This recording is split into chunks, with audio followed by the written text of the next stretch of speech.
Bonjour les Sunshine, bienvenue dans cette nouvelle capsule rituel et routine bien-être. Vous connaissez ma passion pour les routines et les rituels justement et aujourd'hui on va parler fin d'année, on va parler bilan pour embellir votre vie. C'est clair et net que le temps passe très vite, que les jours passent et que se font rares les moments où vous vous posez vraiment sur votre vie. Lorsque j'organise des soirées de méditation où je fais faire du journaling aux gens présents, et bien souvent ils me disent oui, je ne prends pas du tout le temps de faire ça dans mon quotidien, alors c'est génial. Donc aujourd'hui, je vous invite vraiment à vous poser avec votre petit carnet de journaling et moi-même, et un beau stylo, une petite bougie que vous pouvez allumer en mettant l'intention de faire le bilan de votre année passée pour vous sentir bien. Cette vidéo pourra fonctionner pour tous les bilans de fin d'année de votre vie. Vous pouvez l'enregistrer et la répéter chaque année. Elle est accessible à tous et à toutes, quel que soit votre âge, quels que soient vos objectifs de vie, quel que soit comment vous vous sentez en ce moment dans votre vie. On a toujours besoin de prendre du recul sur soi-même et sa vie. Alors allons-y pour le recul ensemble. La première partie de cette vidéo, je vais vraiment vous inviter à faire un check sur une échelle de 1 à 10 sur différents domaines de votre vie. Et après, ce sera vraiment des questions d'introspection. Je vous demanderai de ne pas faire ça super rapidement, à voix haute. Non, je vous inviterai vraiment à écrire, à vous poser. Parce que le fait d'écrire, vous matérialisez ce que vous avez en vous. Et c'est comme si vous vous parliez à vous-même. C'est-à-dire que vous allez vraiment avoir des prises de conscience par le biais du miroir de votre propre écriture. Alors, à l'aventure. Objectif, vision claire, cette séance de journaling d'introspection peut vraiment vous éviter de partir à la dérive. Évaluation annuelle, donc de l'année qui se termine là, ok. Vous allez mettre sur une échelle de 1 à 10, vous pouvez l'écrire sur votre carnet ou répondre à voix haute là maintenant avec moi.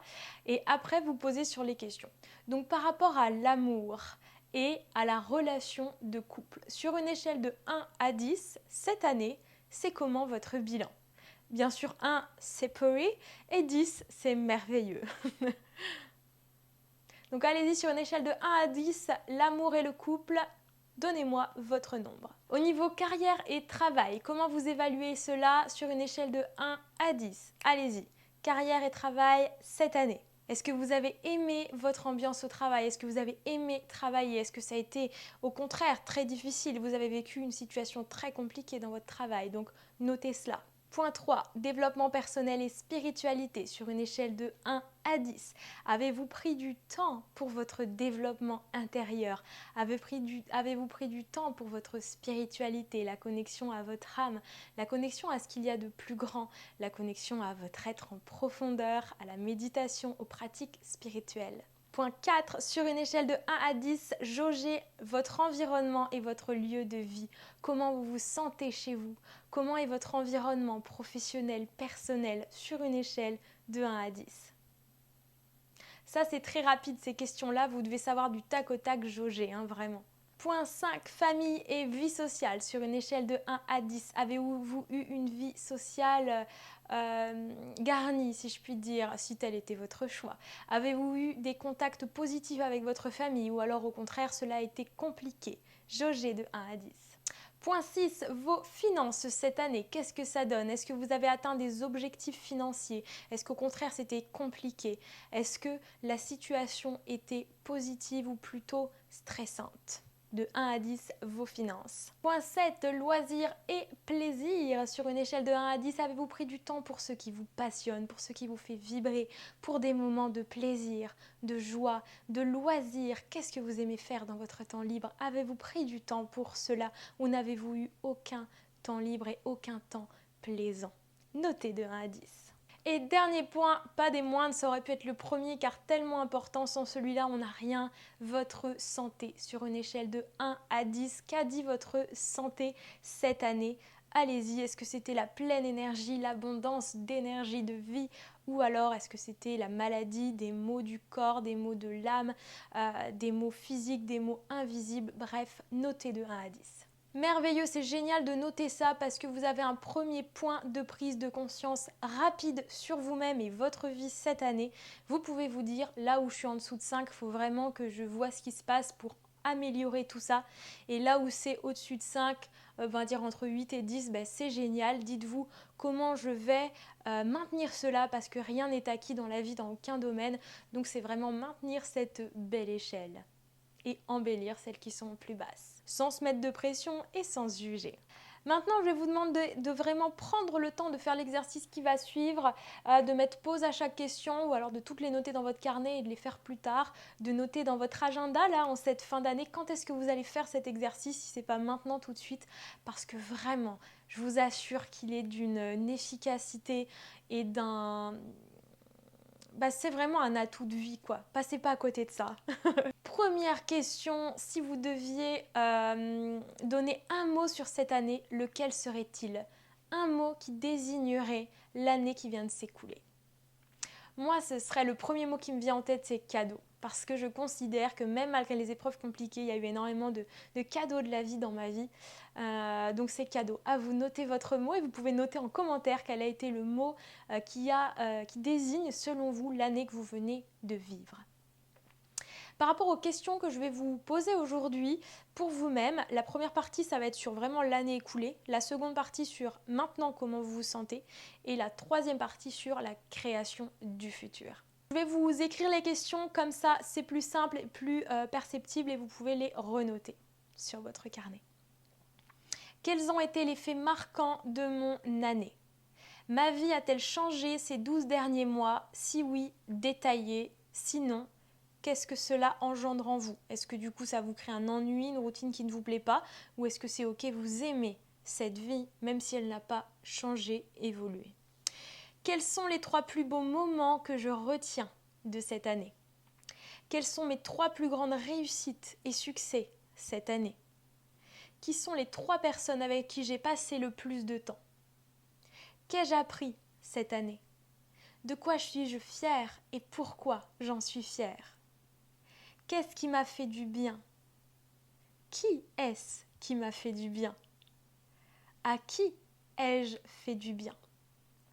Qui sont les personnes importantes de ma vie avec qui j'ai passé du temps cette année? Et dans l'autre sens, qui sont les personnes importantes de ma vie avec qui je n'ai pas passé assez de temps cette année? Qu'est-ce qui m'a déçue cette année dans ma vie ou peut-être en moi? Voici, c'était les questions par rapport à l'année écoulée. Maintenant, à ce jour, je vais vous poser des questions plutôt introspectives de votre état intérieur parce que par rapport à mon métier de coach sportif holistique, j'accorde vraiment cette importance d'harmonie corps, âme, esprit et que vous observiez aujourd'hui à quel point vous êtes en accord avec votre corps ou pas, justement. Donc on y va, à vos stylos. Je rappelle, si vous êtes en train de faire en même temps que moi, mettez pause à chaque fois, répondez, puis vous relancez la vidéo ou vous notez toutes les questions. Comment je me sens dans mon corps? Comment je me sens dans mon assiette? Donc dans mes repas. Comment je me sens dans mes relations? Comment je me sens dans ma santé mentale et mes émotions? Comment je me sens dans mon travail? Comment je me sens dans mon épanouissement de vie en général? Comment je me sens dans mon lieu de vie? Comment je me sens dans mon hygiène de vie? Comment je me sens dans ma sexualité? Comment je me sens dans mon rapport à l'autre, dans le couple? Quelle place a ma vie personnelle dans mes priorités? Est-ce que je connais mes besoins? Est-ce que j'exprime mes besoins? Est-ce que j'honore mes besoins? Ai-je du temps pour pratiquer mes passions? Ai-je du temps pour ce qui me fait plaisir? Ça c'était pour le présent. Idem, pas de jugement, vous observez pour ensuite agir. Ok? Donc on passe sur le passage à l'action justement avec les questions qui vont suivre par rapport aux questions répondues précédemment. Qu'est-ce que je pourrais améliorer? Bien sûr, quelque chose sur lequel vous avez le contrôle, suite aux réponses précédentes. Qu'est-ce que je pourrais améliorer? Quel domaine de ma vie je souhaite mettre en avant dans ce nouveau cycle, dans cette nouvelle année? Y a-t-il un objectif de cette année écoulée que je n'ai pas atteint et que je souhaite réajuster cette année avec peut-être un nouveau plan d'action pas à pas? Expliquez. Et mes 3 priorités pour cette nouvelle année. Toutes ces questions du turfu sont en lien avec les réponses élaborées précédemment. Donc il n'y en a pas beaucoup, mais elle vous demande quand même pas mal d'explications parce que si vous voulez passer à l'action, c'est important de vous poser avec tout ça. Je vous rappelle l'image de l'échelle, pas à pas, petit pas par petit pas, on arrive loin. Par contre, en tentant des grands pas ou des situations extrêmes, quel que soit le domaine, vous n'irez pas loin ou vous repartirez entre guillemets à zéro pour repartir sur un pas à pas. Okay, le but, c'est un effet durable, un bien-être durable. Et le fait de faire régulièrement des bilans comme ça, des check-ups sur votre vie, de prendre du recul, c'est un rituel vraiment de santé intérieure et extérieure. Donc vive l'introspection pour se faire du bien, vive le journaling, les sunshine.